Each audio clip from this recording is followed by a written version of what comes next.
All right, the House is about to commence its business, 2:30 on the dot. Members of the National Assembly have already arrived at the chambers, taking their positions, of course, to get ready for the business that is lined up for consideration. And this afternoon, there are three money bills that are getting into their second reading stage or are at their second reading stage, meaning debate will be taking place at this point. These bills include the County Public Finance Laws Amendment Bill. It's a bill that is originating from the Senate, a bill that is co-sponsored by the Chairperson, Departmental Committee on Finance and National Planning, Honorable Kimani Kuria. This is a bill that is at its second reading stage, and it's a bill that seeks to amend the County Assembly Services Act and the Public Finance Management Act. Some of the amendments that are being moved with regards to the Public Finance Management Act is the establishment of a County Assembly Fund. This is a fund that is established and shall be taken care of by the clerk of the county assembly, who shall be the administrator of that particular fund. These are monies that may be appropriated by the county assembly from the county revenue fund established for each county. But as we can see on our screens, the Speaker of the National Assembly, Honorable Dr. Moses Masika Wetangula, has already made his way into the chamber to preside over this afternoon sitting. Allow me to hand you over to this live broadcast brought to you by PBU in partnership with KBC. Good afternoon. Mheshimiwa, tuombe. Ewe Mwenyezi Mungu ambaye kwa hekima na wema wako umetoa nyadhifa za viongozi na mabunge kwa ustawi wa jamii na utawala wa haki wa wanadamu, tukusihi utazame kwa neema nyingi sisi watumishi wako ambao wameridhika kutuita ili tutekeleze shughuli muhimu za jamhuri yetu. Tukuomba uteremshie baraka zako sisi tulikutanika hapa, na utujalie tuyatende na kufikiria mambo yote yatakayofikishwa mbele yetu kwa njia ya haki na uaminifu, ili utukufu na sifa zako ziendelezwe, na ili kustawisha amani, ufanisi na heri ya nchi yetu na wale ambao haja zao umezikabidhi mikononi mwetu. Amen.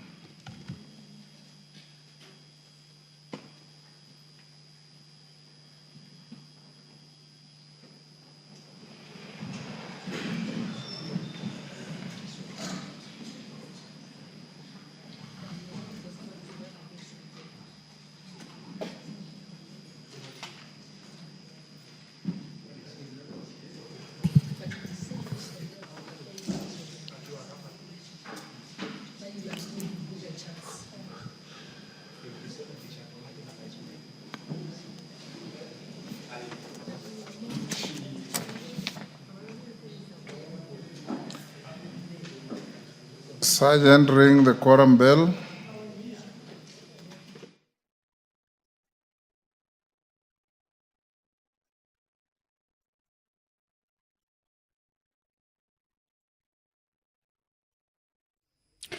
So the House is yet to commence its business. There is a quorum hitch, much as the prayer has been said and the chair taken. The House has not quorated yet for it to be deemed to have achieved that required quorum. So as you can see, more members are still making their way into the chambers. At this time also, the quorum bell is underway, of course, to alert the members who may be within the precincts of Parliament to at least hasten their steps and join their colleagues in the chambers to allow the House raise that much needed quorum. Back to the business. The County Public Finance Laws Amendment Bill, a bill originating from the Senate and co-sponsored by the Chairperson, Departmental Committee on Finance and National Planning, Honorable Kimani Kuria, is coming up for second reading. This means that debate on this particular bill will be taking place, and it is a bill that seeks to amend the County Assembly Service Act and Finance Management Act. Okay, that is a signal.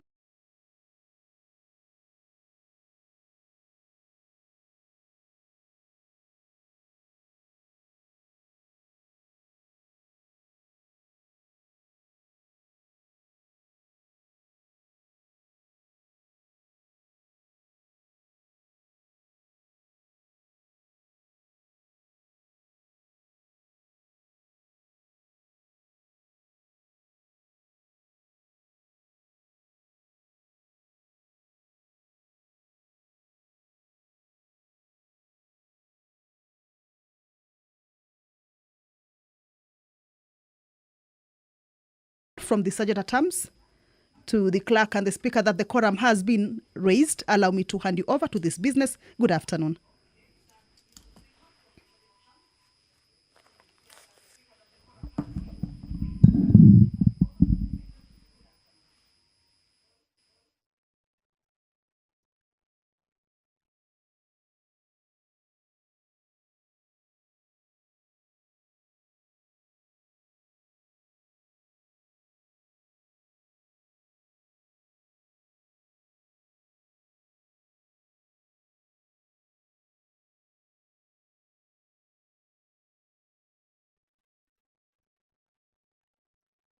Members, we now have a quorum to transact business. Clerk. Order number 1, administration of oath. Order number 2, communication from the chair. Order number 3, messages.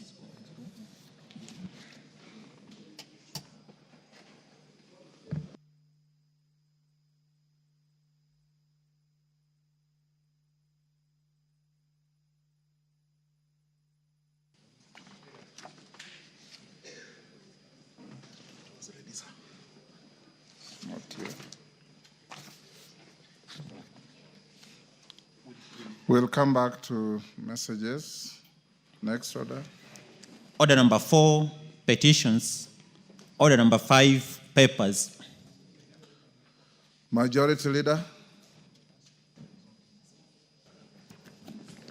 Thank you, Honorable Speaker. Thank you.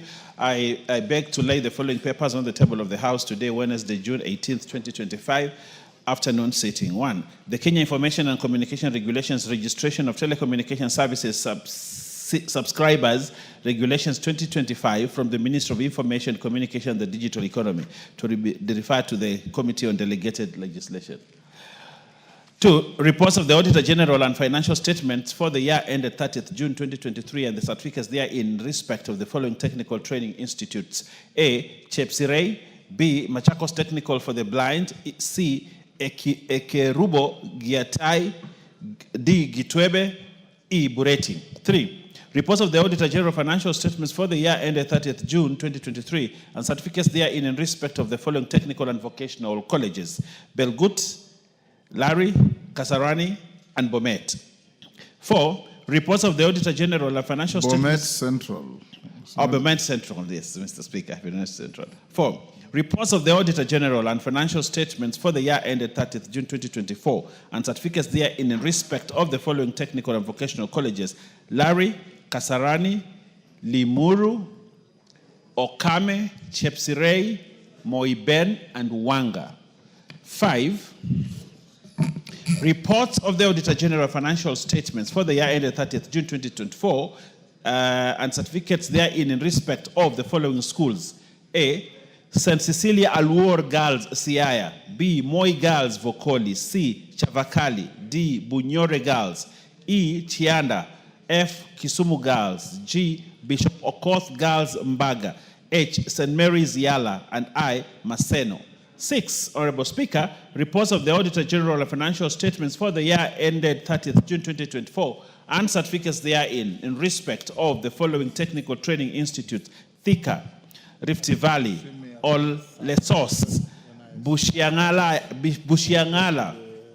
Ngeria, Kisiwa, and PC Kinyanjui. 7, reports of the Auditor General of financial statements for the year ended 30th June 2024 on National Government Constituencies Development Fund and certificates there in respect of the following constituencies: A, Nyeri Town, and B, Lagdera. 8, reports of the Auditor General of financial statements for the year ended 30th June 2024 and certificates therein in respect of Metkei Girls Secondary School, B, Moi Kapsowar Girls School, C, the Hill School Girls Eldred, D, St. Martin Kathonzueni School, F, Kastikeo Boys High School, G, Cardinal Otunga High School, Mosocho, H, Asumbi Girls High School, I, Moi Nyabohanse Girls High School, J, Nyabururu Girls National High School, K, Kisii High School, L, Kanga High School, M, St. Joseph Nyabigena Boys High School, M, Voi Boys High School, O, Mary Girls High School, P, St. Mary's High School, Lushangonyi, Q, Isiolo Boys High School. R, Njoro Girls High School. S, St. Stephen's Luanya Girls Secondary School. T, Moyale Boys Secondary School. And U, Bishop Sulumeti Chelelemuk Girls High School.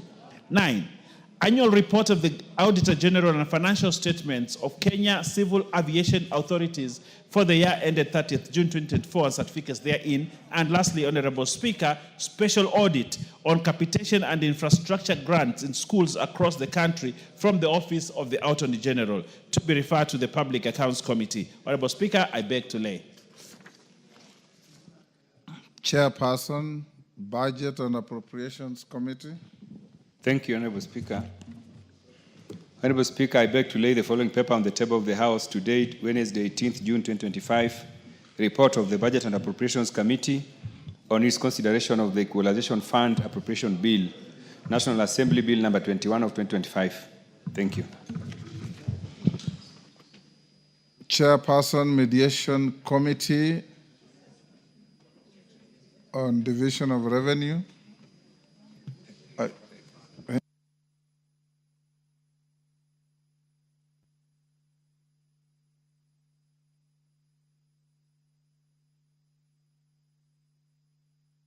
Come back to that. The report is not ready. Next.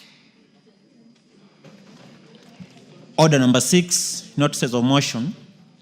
Order number 7, questions and statements.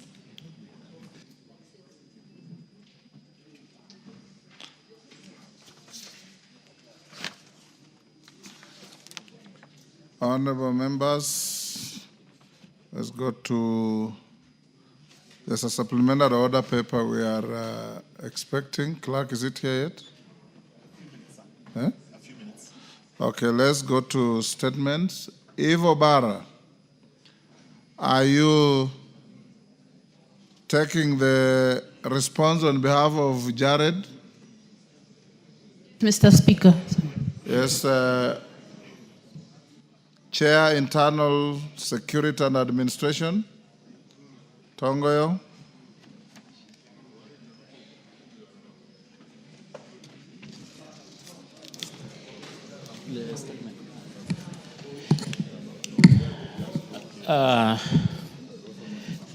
Thank you, Honorable Speaker. I hope I'm responding to a statement being sought by Gerard regards the death of Ojwang.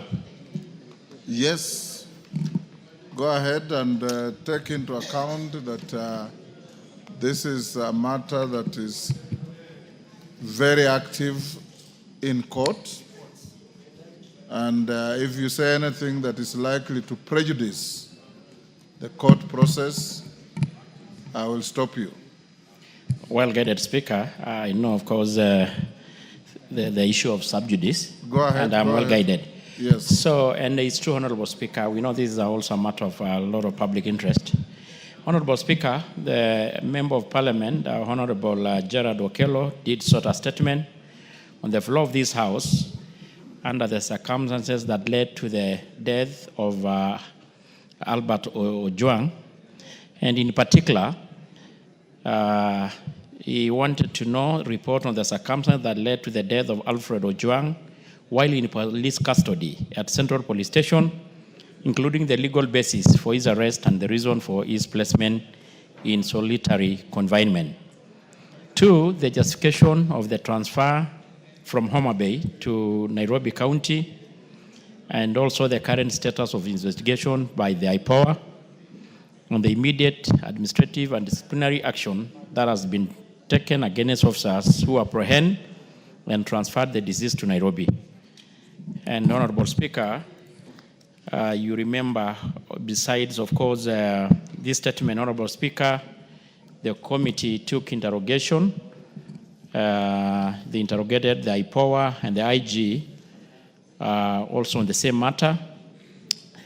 And I want to read the minister's response and give a little bit also the highlight arising from the members' interrogation of the IG and IPOA to include the latest update status report from IPOA. Honorable Speaker, I respond as follows. The Member of Parliament, this is the response from the Minister, the Member of Parliament for Nyando constituency, Jared Okello, had sought the said statement, and I respond as follows. We are deeply concerned by the circumstances surrounding the death of Mr. Albert Ojwang while in police custody at Central Police Station. Indeed, the loss of life in custody raises serious questions on procedural conduct, oversight, and the protection of the constitutional rights by the National Police Service. According to the information made public by Inspector General of Police, Mr. Douglas Kancha, the late Mr. Ojwang was arrested following a complaint launched by Mr. Elliot Lagat, the DIG of KPS, in relation to remarks made by Ojwang on his social media account, Pixel account to be specific. X account goes by that name. Despite the nature of allegation, it is important to emphasize that all arrest persons are entitled to the right enshrined under Article 49 of our Constitution. This including the right to be informed promptly of the reason for arrest, access to legal counsel, and to be brought before the court of law within the 24 days. In light of the above, the decision to place Mr. Ojwang in solitary cell and whether it was consistent with the legal and procedural provision remain a matter under active investigation. The preliminary autopsy has provided initial insight into the cause of his tragic death. However, the committee awaits the conclusion of IPOA to determine any lapses, misconduct, and violation of Mr. Ojwang's right while in custody. I'll reiterate our commitment to pushing for transparency, accountability, and protection of all Kenyans from abuse while in custody of state. In regards to the second question, Honorable Speaker, in regards to the transfer of Mr. Ojwang from Homa Bay to Nairobi by the DCI, DCI was informed that the transfer was necessitated by the nature of alleged offense, which was cybercrime. We understand that such offenses may have an element that transcend geographical boundaries, but it is imperative that such transfers must still comply with the principle of lawful procedure. Under the Criminal Conduct Code, Cap 75, matters relating to the jurisdiction is determined by the place the offense is alleged to have occurred or where its consequences are felt. Again, in our understanding, in cases where it is uncertain in which jurisdiction the offense occurred, the law permits proceedings to be instituted in any such jurisdiction. However, even in such cases, the rights of accused persons be strictly upheld as they are entitled to humane and lawful condition of detention. Therefore, the committee underscores the importance of ensuring that operational decisions such as transfer of accused do not override constitutional protection. The legality of Ojwang transfer and whether it met both procedural and human rights standards remain a critical component of ongoing investigation. On the third question, Honorable Speaker, the case is already under active investigation by POA and other relevant agencies. From public statements, we are also informed that the authority has made notable progress, including the recording of statements from several police officers, among them the OCS, Central Police Station, and junior officers who were on duty at the time of the incidents. And the postmortem examination has already been conducted, and the preliminary finding revealed blunt force injuries to the head, bleeding in the brain, soft tissue injuries on various parts of the body, and sign of compression on the neck. The National Police Service, through the IG, has pledged full cooperation with IPOA. Similarly, my ministry is available to provide any necessary support to facilitate speedy and conclusive determination of this matter.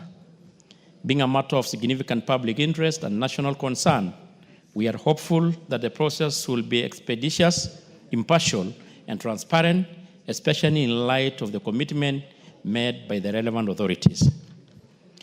And the last part, Honorable Speaker, the Inspector General of Police has interdicted 6 officers pending outcome of ongoing investigation, and these officers include Officer Commanding Central Police Station, Samson Talam, Duty Officer Samuel Nganga, Corporal Charles Muruki, and Police Constable Debian Lusweti, and Peter Kimani and Evelyn Kanyiri. We are of the view that this step is necessary and appropriate measures to ensure accountability, to preserve the integrity of the investigation, the process the same, and will also serve an important reminder that misconduct and negligence within the National Police Service will not tolerate. And Honorable Speaker, maybe it's also worth to add to this that, of course, also the DIG, KPS had step aside the public domain. Finally, Honorable Speaker, I wish to give the highest assurance and commitment that we shall pursue this matter to its conclusive end for justice to Mr. Albert Ojwang and for the respect of law, rule of law in this country. And I submit, Honorable Speaker, signed by Honorable Kipchumba Murkomen, the Secretary Cabinet for Interior and National Administration. Evo Bara. Yes. I will kindly, because this was a little bit, a lot has taken place, to give a bit summary from the IPOA, the latest, actually, as today. Honorable Speaker, in summary, as of today, or actually this letter was signed yesterday when I was coming into the House, and I have the update report. And Honorable Speaker, there's some noise here from the member. Soy. Order, Honorable DK. This guy is from. So, Honorable Speaker, I have a letter, the status update report from Ahmed Isaac Hassan, the chair of IPOA, outlining that so far they have done 8 arrests. They have arrested James Mukwana, and is in Milimani Law Court, and is detained for 21 days at Capitol Hill Police Station. I'm saying James Mukwana. Sorry? Corporal. And the ruling to be delivered on the June the 20th. Next mission will be on the June 20th. It's good to know that. The second is Samson Talam, the OCS, also in Milimani Law Court, and they're detained for 21 days. Pending investigation, and the ruling also to be delivered on the June 18th. The other one is, of course, also the deputy OCS, which is known as Nganga, and Kimani, which was also a duty officer. Also among the rest, Honorable Speaker, is 3 civilians. And these civilians are people who are alleged actually to have even committed the heinous act. Those are the convicts who are in the cells. And these are Gin Amunitwa, Collins Karani, Kelvin Mutisia Mutava, and Brian Mwaniki Njue. And they are all detained for 21 days at Mudagari and Kileleshwa Police Station, and they're detained for 14 days. Among the 8, Honorable Speaker, is also one person who is the technician who is alleged to have interfered with the CCTV. And he has been also arrested. And I think, Honorable Speaker, because the report, of course, is very detailed, and I'll also mention the number of officers who have been interdicted, and majority of them also are those who have been arrested. Honorable Speaker, yes, sir. I don't want to go into the chronology of event, but it's also good just to note that we, in the report that I will table in the House, give more details on the chronology of event, starting from when the DIG made the complaint, both to EACC and DCI, as a result of the alleged false accusation by the deceased on his Pixen X account. So, Honorable Speaker, and we had also, of course, interrogated the IG and IPOA, and as a committee, and the report is here, but the majority are more similar to what had already the CS had given brief, and what even IPOA had reported. And Honorable Speaker, I beg to submit. Para.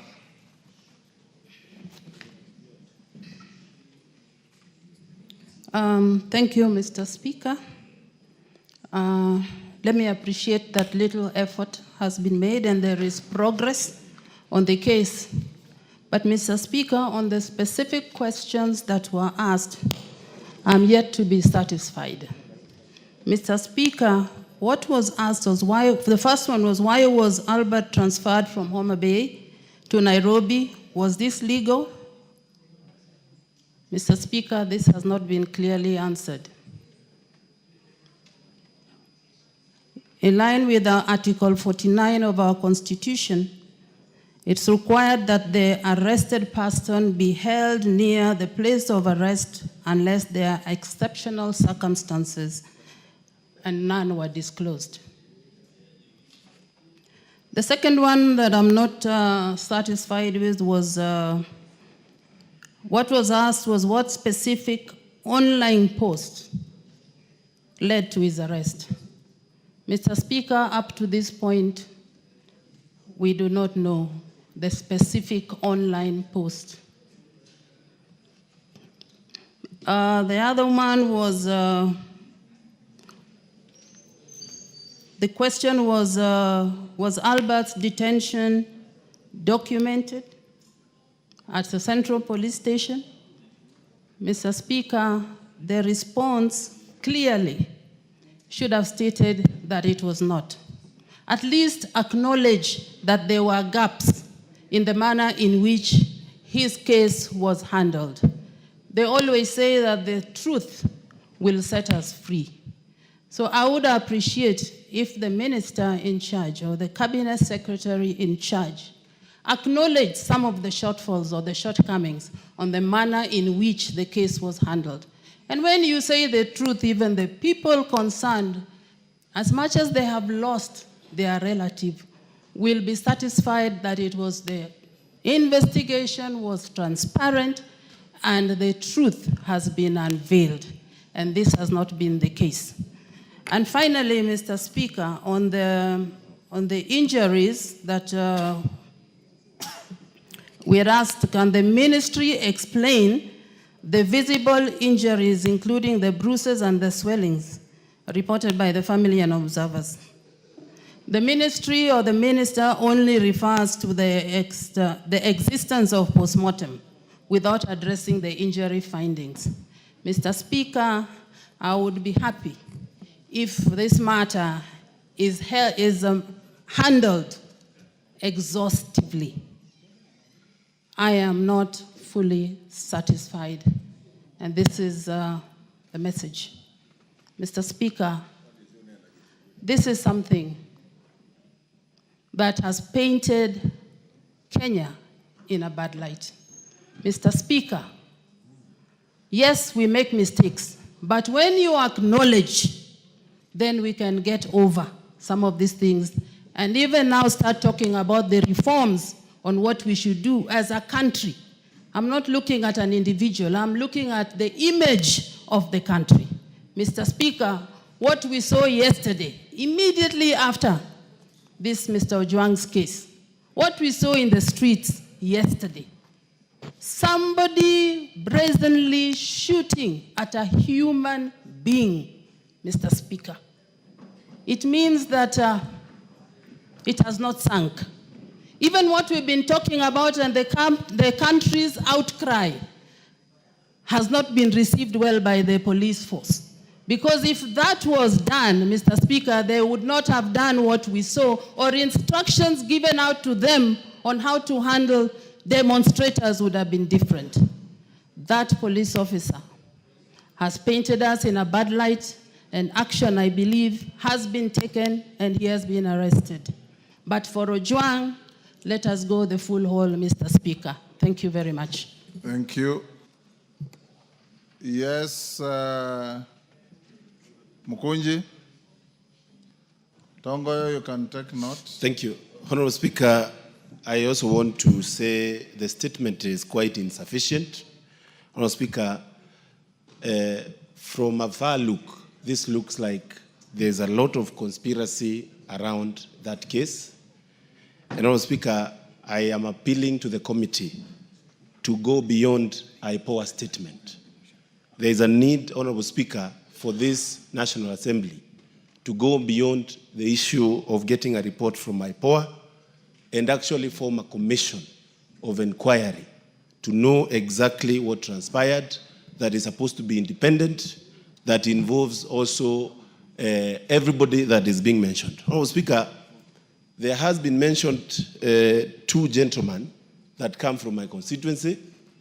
And Honorable Speaker, those young gentlemen who are actually cousins had been arrested because of a road issue, a traffic matter. They were released. And then when they went for their vehicle, Honorable Speaker, they were rearrested and taken in custody, and they are being forced to write statement. Honorable Speaker, I beg for this National Assembly to take the issue of police misuse and misconduct very seriously. Let us try as much as possible to correct the image so that, Honorable Speaker, as my sister has said, we have to ensure the credibility of our nation is beyond reproach. Thank you. Otienda Molo. Thank you, Mr. Speaker. Mr. Speaker, the response as read is grossly inadequate. But it is because of our system that we cannot expect our own colleague to give us sufficient answers, because he can only rely on answers that has been given to him. Mr. Speaker, the issue of Ojwang demonstrates monumental impunity and disregard to the Constitution and the law, to an extent that, as seen together with what happened yesterday, it demonstrates total anarchy and a danger of sliding to be a banana republic if we are not already there. Mr. Speaker, first of all, I would suggest that to ask our colleague to bring better answers is to give him a task beyond him, because he will not get better answers. He is relying on the same police who told us that this was an issue of suicide. There is no way they can give us any better answers. Mr. Speaker, I would suggest that if ever there was a case where we should consider constituting an ad hoc committee, because Ojwang's death demonstrates what happens every day, except it does not come to the limelight. I would suggest that, Mr. Speaker, you consider constituting an ad hoc committee to look into what actually happened, and also to look into what happens to other persons in similar circumstances, so that the police can be brought to order within the Constitution and the law. Mr. Speaker, there are so many gaps in that responses. Number one, for starters, we have been failed by IPOA. IPOA cannot, as the person investigating police conduct, attend a press conference where the police are explaining their own conduct. You cannot do that. IPOA cannot come and tell us that they have arrested people and they are prosecuting people for murder when the central suspect has not written a statement to date. How do you determine then who should be taken to court if you've not interviewed Eliud Lagat up to now? IPOA has failed us, and we must call them to order. The other failure, Mr. Speaker, is in response to what now happened, the public outcry. I read the statement of 16th June 2025 by the DIG Eliud Lagat, where he says he has voluntarily stepped aside. Mr. Speaker, there is nothing like stepping aside in law. I invite, Mr. Speaker, that we look at the National Police Service Act, we look at Section 17, we look at Section 95A. Under Section 17, the President can remove the DIG, can retire the DIG, or can redeploy the DIG. None of those can be done by the DIG themselves. Under Section 95A, the disciplinary process can only be done by a disciplinary committee of the National Police Service Commission. You cannot discipline yourself by saying you've stepped aside. What does that mean in law? Mr. Speaker, I want to suggest that this whole issue is a charade. If you look back to the questions that were asked, before you are arrested, you are supposed to be told why you are being arrested. under Article 49. This was not an arrest. This was an abduction. And to use the word arrest, as has been used by chairman, is wrong. And if it was an arrest, you are supposed to be taken to the nearest police station. Why would you be taken 600 kilometers? And when you are taken to the station, then the OB is not recorded.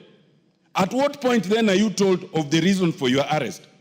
And then you are put in situations where you are clearly have been set up to be killed. Mr. Speaker, I think we owe it to this country, given what happened to Ojwang, given what happened to those who are demonstrating at what happened to Ojwang, to the extent that the same police are now escorting goons, we are in danger of sliding to a total banana republic. And if the executive cannot bring us back on course, it behoves this House to do so. Mr. Speaker, I suggest we establish an ad hoc committee. Thank you, Mr. Speaker. Thank you, Tongoyo. Honorable members, from what I have heard and from what the chair of the committee read to us, first, Honorable Otieno Amolo, you can only set up a committee through a motion. There's no motion before me.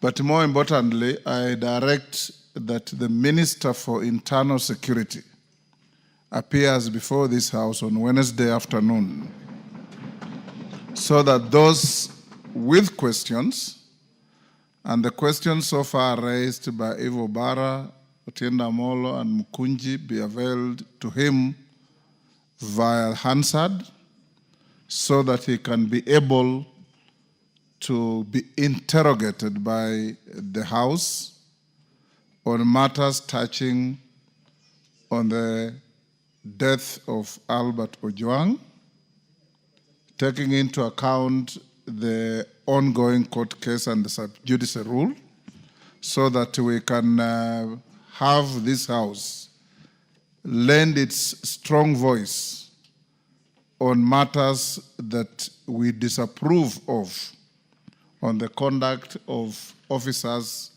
who are supposed to protect wananchi. So, Majority Leader Owen Baya, Wednesday at 3:30, the Minister for Internal Security to appear before this House. Is so directed. Yes, Tongoyo? Honorable Speaker, I think on that one, I don't want to... Just one question, Honorable Speaker, that has come out clearly. As much as we all regret as a country, it was really a very unfortunate event, even to include what happened yesterday.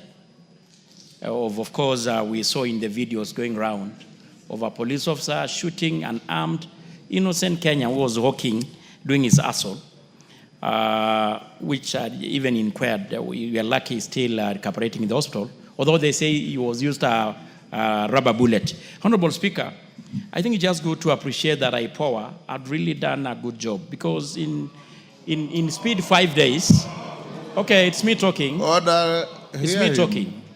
Honorable Speaker, as much as we invite the the Minister, you know what we wanted from the Internal Affairs Unit is full cooperation. And when we're interrogating, Honorable Speaker, IPOA themselves confirmed to us that the IG and his team were really in full cooperation. Honorable Tongoyo. Yes. You can advise the minister to come with IPOA alongside him. Yes.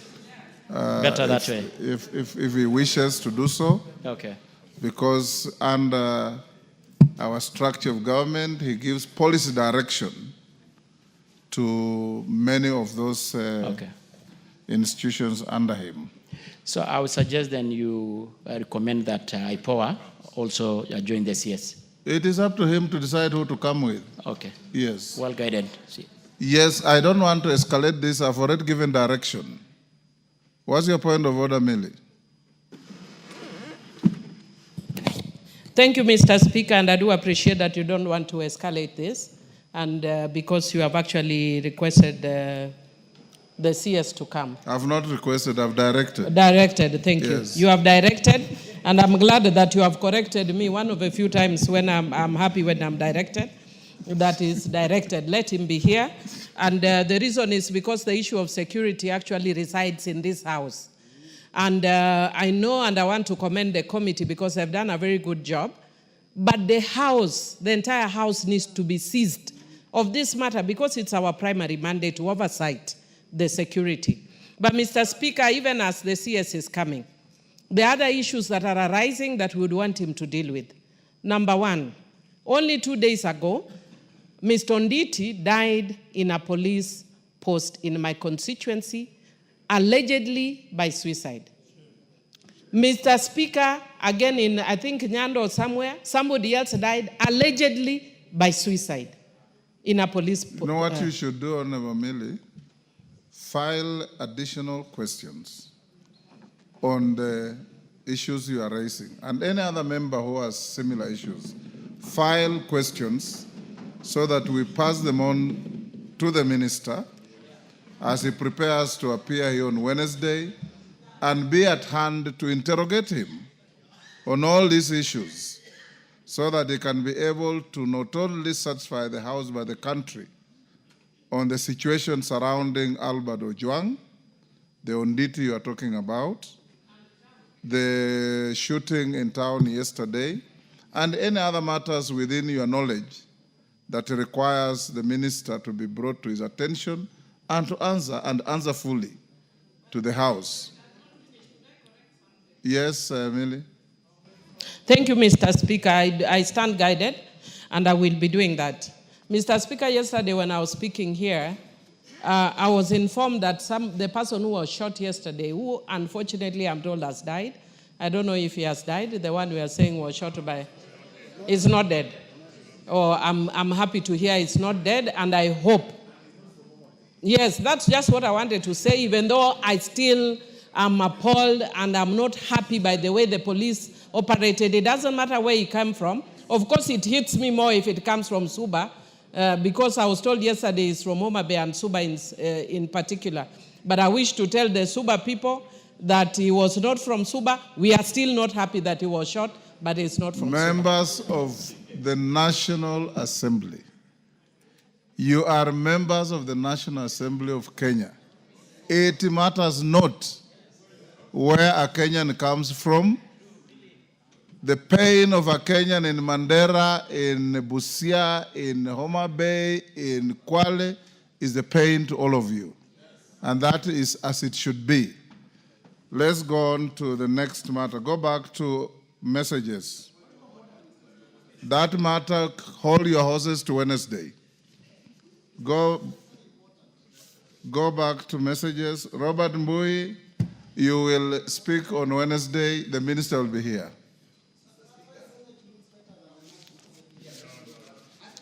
Order number 3. We are not in competition. You are a house, discharge your duties. Order number 3, messages. Honorable Mbui, I know you have said that to me elsewhere, and I agree with you. It is, you and I were shot at when we were together. My car was smashed. Honorable members, be here, Robert, on Wednesday. I'll give you ample time to reflect even on your broken and healed leg. Honorable members, I have a message from the Senate on approval of the 4th basis for allocation of the share of national revenue among county governments.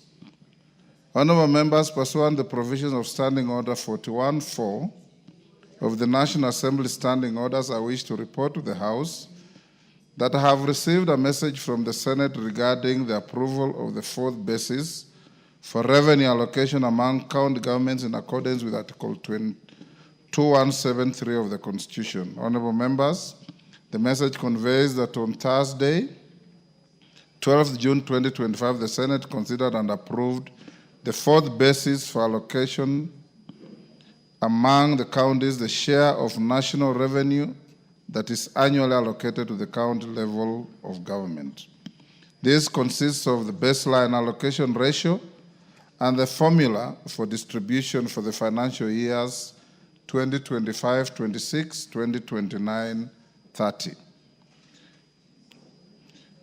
For clarity, honorable members, the baseline allocation ratio refers to the shareable revenue allocated to the counties in the financial year 2024-2025. The formula contains parameters and the various respective thresholds to be considered in determining the criteria for horizontal distribution of the shareable revenue among 47 county governments.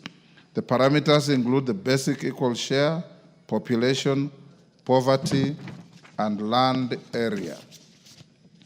Honorable members, as you are aware and no doubt appreciate, the basis for revenue sharing among county governments is a very critical element in facilitating the seamless execution of the devolved functions of our county governments. Notably, the formula has implications on the division of revenue bill and the county allocation of revenue bill for the financial year 2025-26. In this regard, it ought to be concluded expeditiously and before the conclusion of these two bills. Honorable members, as contemplated under Article 217 of the Constitution, the National Assembly may consider the Senate's resolution and vote to approve it with or without amendments or reject it in toto. It is worth noting that the decision of the National Assembly to amend or to reject the Senate's resolution on the formula requires the support of at least 2/3 of the members of the National Assembly, being not less than 233. So any one of you wants to amend, you must garner 233 members to support your proposal. Any one of you wants it rejected, you must also do so. Honorable members, in order for the House to commence consideration of the resolution of the Senate on the fourth basis for revenue allocation among county governments are direct as follows. 1, that the message from the Senate together with the accompanying fourth basis for revenue allocation formula is hereby committed to the Budget and Appropriations Committee for expedited consideration. 2, that cognizant of the urgency of the matter, the committee is expected to consider the formula and submit a report to the House on Tuesday, 24th June 2025. 3, that the House Business Committee shall place the Senate resolution on the formula in the order paper of Tuesday, 24th June 2025 for consideration by the House. And 4, that the clerk is hereby directed to circulate the message containing the formula to all members and publish it on the parliamentary website. The House is accordingly guided.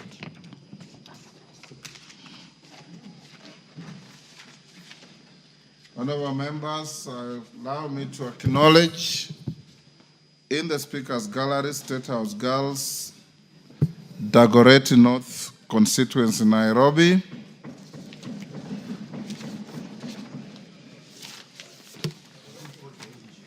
And which was the next one?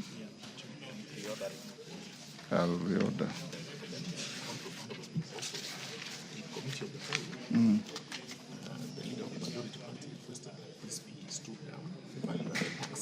Okay.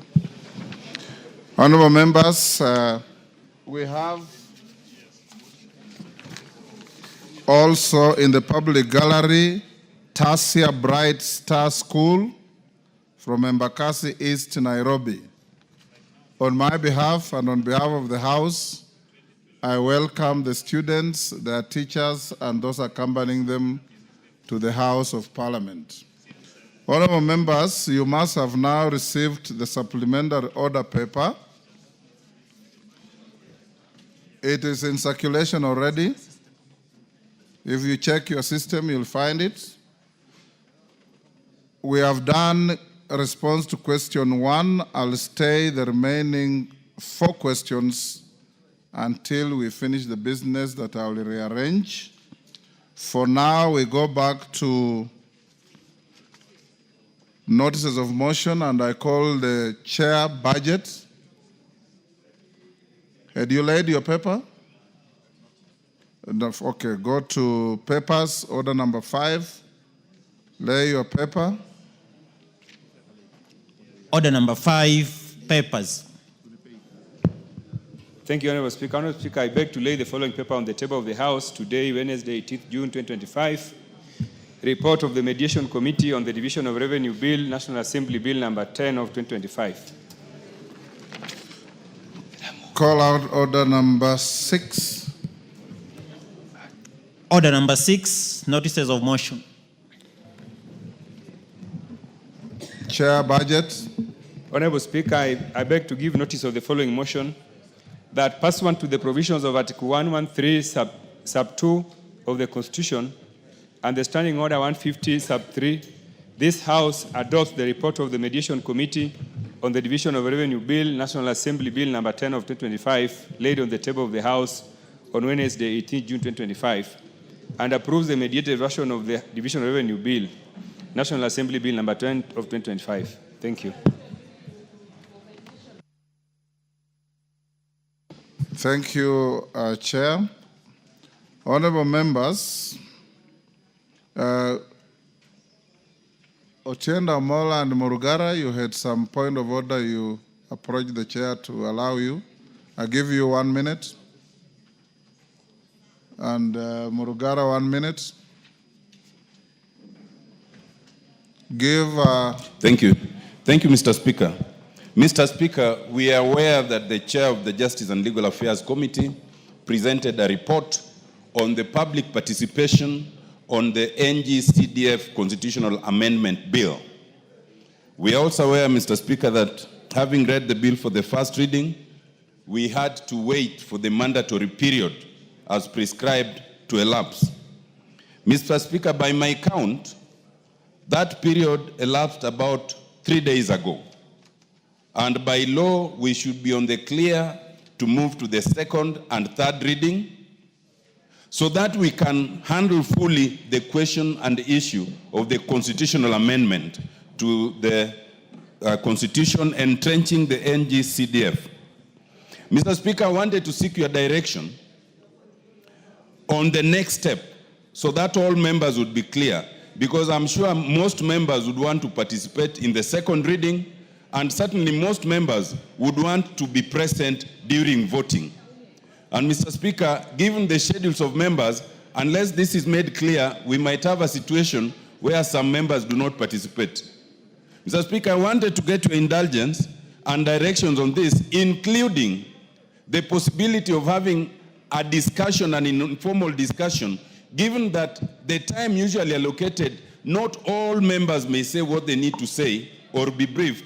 The possibility of having a kamukunji prior to such dates as the Speaker might direct. Mr. Speaker, I ask your guidance on this one. Thank you. Murugara, 1 minute. Give him the mic. Thank you very much, Mr. Speaker. Maybe the supplementary order paper has not yet reached the Senior Counsel, Honorable Otiende Amolo. Actually, the matter is listed for debate today, but as he has pleaded, it's valid that these members are informed what this bill entails, what is in the report, and that we are able to internalize this and discuss it and debate it in a manner that is most honorable. But that is not my point of order. Mr. Speaker, sir, I've been accused of being a trade unionist by these members. It is not right, but I don't refuse. I do not refuse that tag, because we actually came to your office the other day last week to inquire about a very important and sensitive matter to these members, the RMLF, which is the roads money. You gave us a very good response, and we expected it to go the way you actually responded. Yes. But just about yesterday, we only got 6 million out of it from what had been disbursed. Yes. Maybe, Mr. Speaker, sir, I would equally join Honorable Otiende Amolo that if it pleases you and you wish to convene us in a kamukunji, then you also speak to us about the roads money, because the constituents are agitated, the roads are not in good shape, but most importantly, most of us have committed this money to do the rural roads, which we are supposed to do. Thank you very much, Honorable Speaker. Thank you. Order. Order, Tongoyo. Take your seat. Order, Bensouda. Take your seat. Take the nearest seat.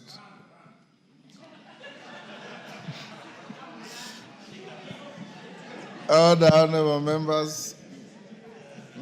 Order, members. First, allow me to acknowledge the good work that is constantly done by a caucus of lawyers in the House, who from time to time are called upon to discharge pro bono services to the House in matters legal, court processes, and so on and so forth. This morning I had a meeting with the caucus members, not all of them, some didn't show up, perhaps because of inadequate communication, and they raised the issues that the two members have raised. I will direct as follows. Number one, the matter appearing at order number 13 on the supplementary order paper, the Constitution of Kenya Amendment Bill, National Assembly Bill number 4 of 2025, be stepped down to next week for the simple reason that constitutional amendment bills are very delicate to the extent that once you move it, you debate, you vote for it as it is or reject it as it is. You are not allowed to bring any amendments on the floor. That's why we gave you time, adequate time, to debate this matter informally in a pre-publication form. And the Hansard shows that at least about 80% of members of this House spoke to it. But that notwithstanding, memories fail, people change their minds, people forget things, and so on. I have acceded to the request that on Tuesday at 9 a.m. in the morning, we congregate here in a special Kamkunji to again appraise ourselves on the content of this important bill that seeks to entrench GAF funds, NGCDF, and Senate Oversight Fund into the Constitution so that when we start the debate in second and subsequent third reading, we know that we have no opportunity or capacity to amend. On the issue of RMLF, I'm sure your officers must have advised you that some sums of money have been disbursed, and there is a process of re-engineering the disbursement of additional funds. I will then appraise you as well, and I've instructed the chairman of Roads, GK, member Fondia, to get in touch with the office of the clerk and the majority leader to appraise themselves on the developments on RMLF. But more importantly, again, I want you to acknowledge the caucus because the court did direct that Section 6 of the Roads Act is unconstitutional to the extent that counties are excluded.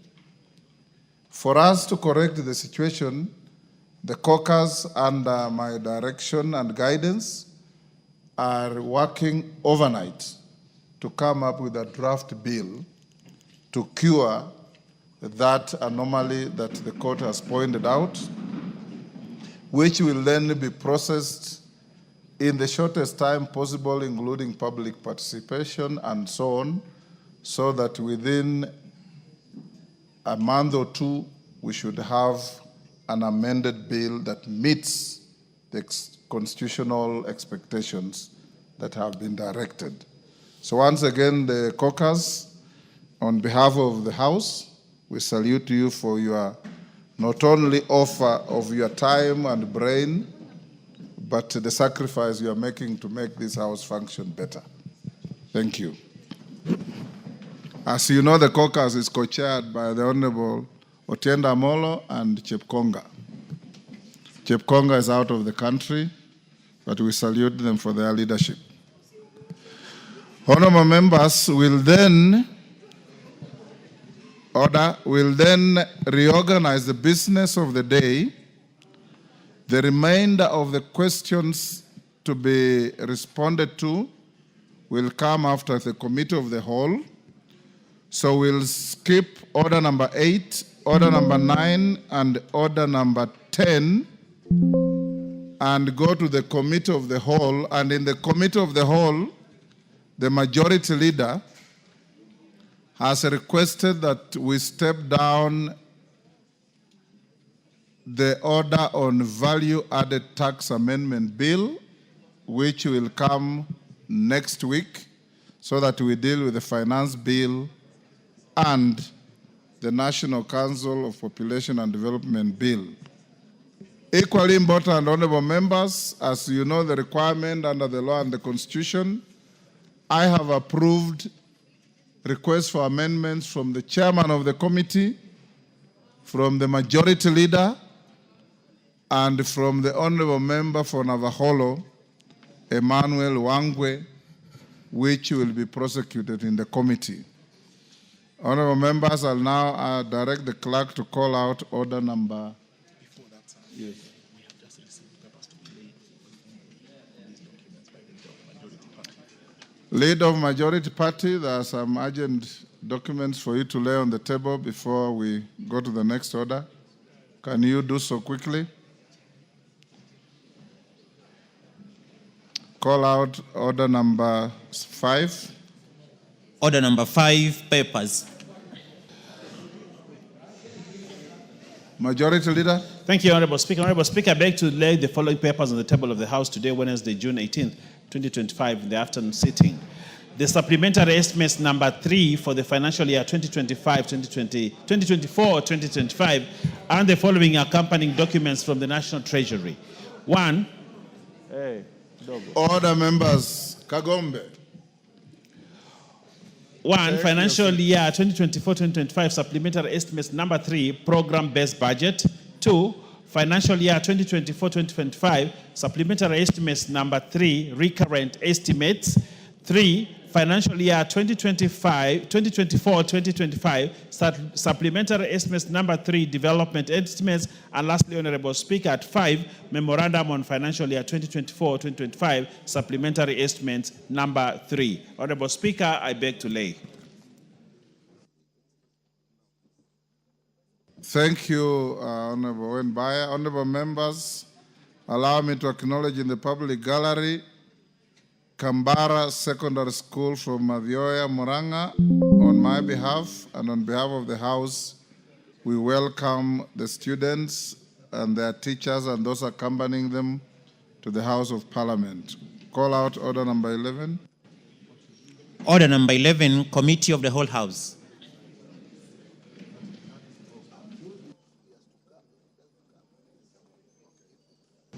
Honorable members, will you be upstanding?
Order, honorable members, order. Will we take our seats? Order. All members, will we take our seats? The committee, the House is now the committee of the whole House for the Finance Bill, National Assembly Bill number 19 of 2025. Order. Order.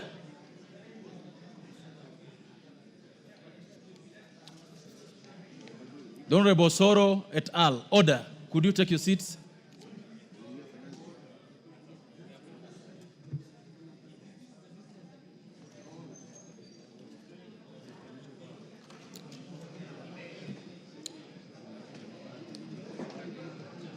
Honorable Chair, Finance Committee, are you ready?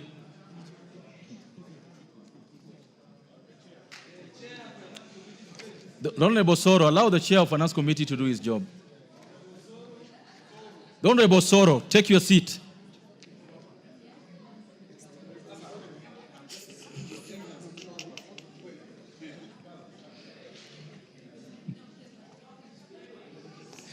The Honorable Soro. The Honorable Soro, what have you just done?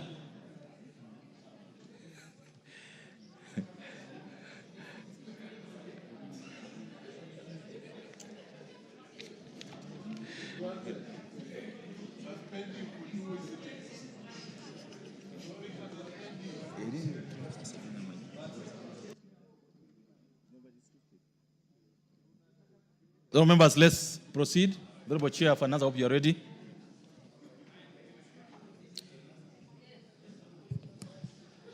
Provisions relating to the Income Tax Act, Cap 470, Clause 2. The Honorable members, I propose a question that Clause 2 be part of the bill.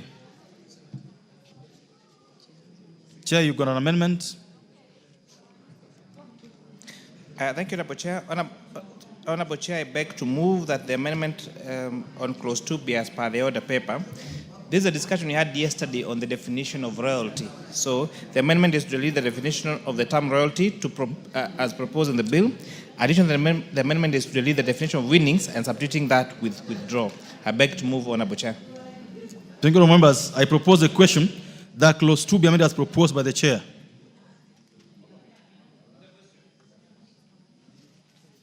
I now propose a question that Clause 2 be amended as proposed by the Chair. Will ask another opinion say aye. Will ask another opinion say nay. The ayes have it. I now put the question on all members that Clause 2 as amended be part of the bill. Will ask another opinion say aye. Will ask another opinion say nay. The ayes have it.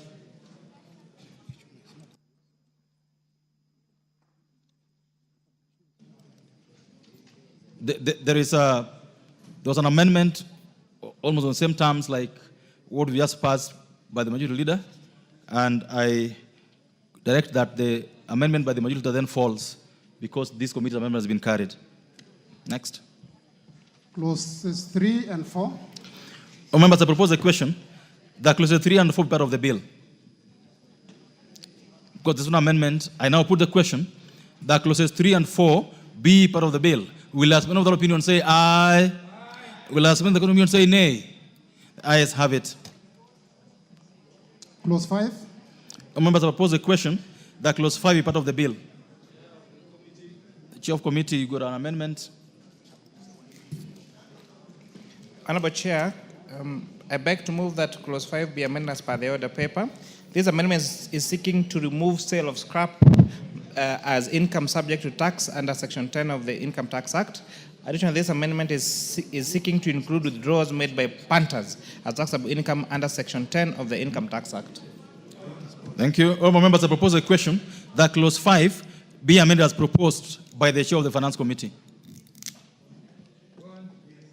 If there's no interest on that, I now put the question, members, that Clause 5 be amended as proposed. Will as men of that opinion say aye? Will as men of that opinion say nay? The ayes have it. Members, I now put the question that Clause 5 as amended be part of the bill. Will as men of that opinion say aye? Will as men of that opinion say nay? The ayes have it. Clause 6. Members, I propose the question that Clause 6 be part of the bill. Honorable Chair, you have an amendment to this?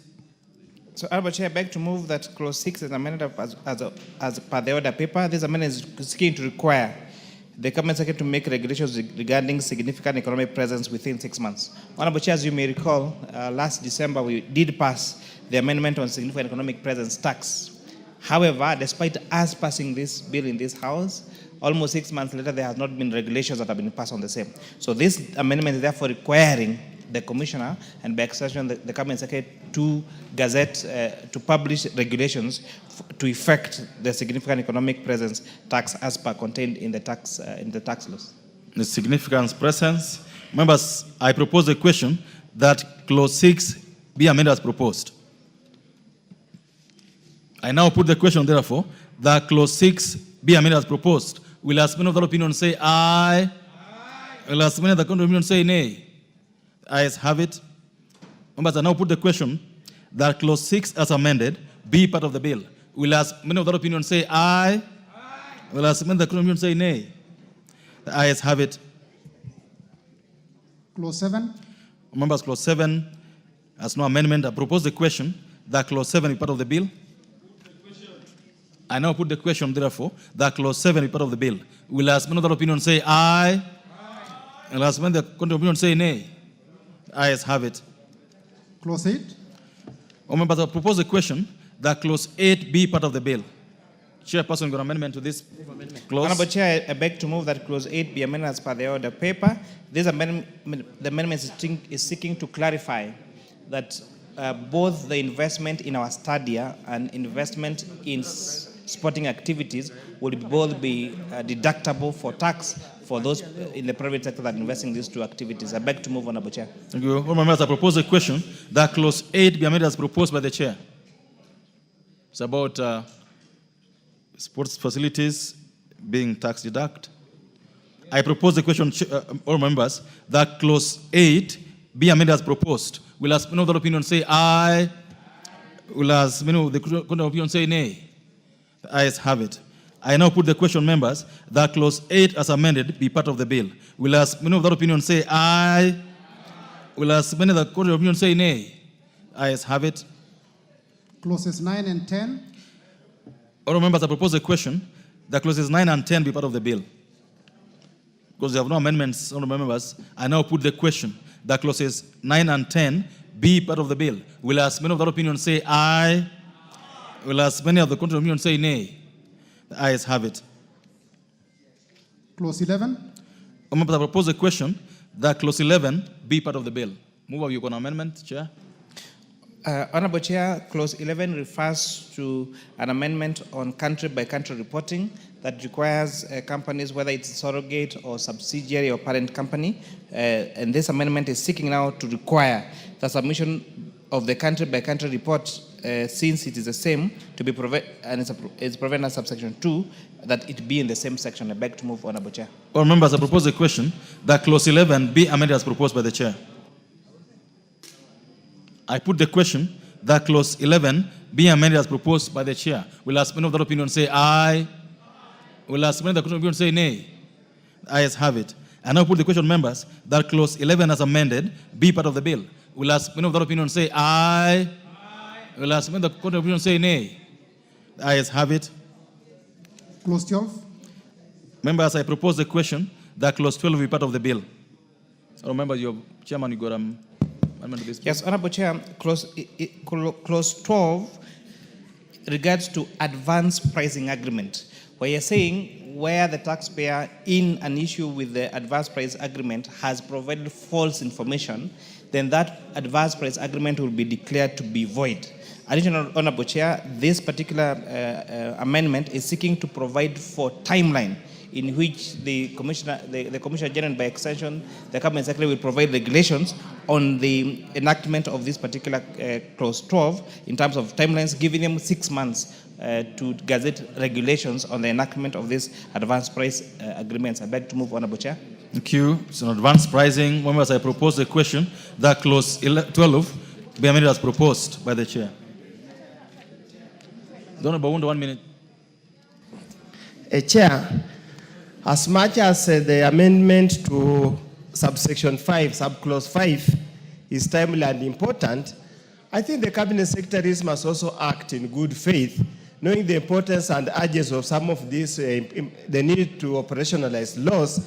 We do not have to put for them specific timelines. It should naturally flow. Probably with the neatness, probably could even do that in the Social Instrument Act, so that all the cabinet secretaries know that within a certain period of time, once a law is in place, we must do this. Because otherwise, within 6 months, it's going to appear in all the laws of this country. All the laws are going to be known as within 6 months. Thank you, Mr. Chair. Thank you, the Honorable Makali Mulu. Yeah, thank you, Mr. Chairman. Mr. Chairman, I just wanted to, in an earlier clause, the chairman reported that regulations were supposed to be, we get regulations in 6 months, or whatever needs to be done. Thank you. Thank you, the Honorable Chair. Yes, Honorable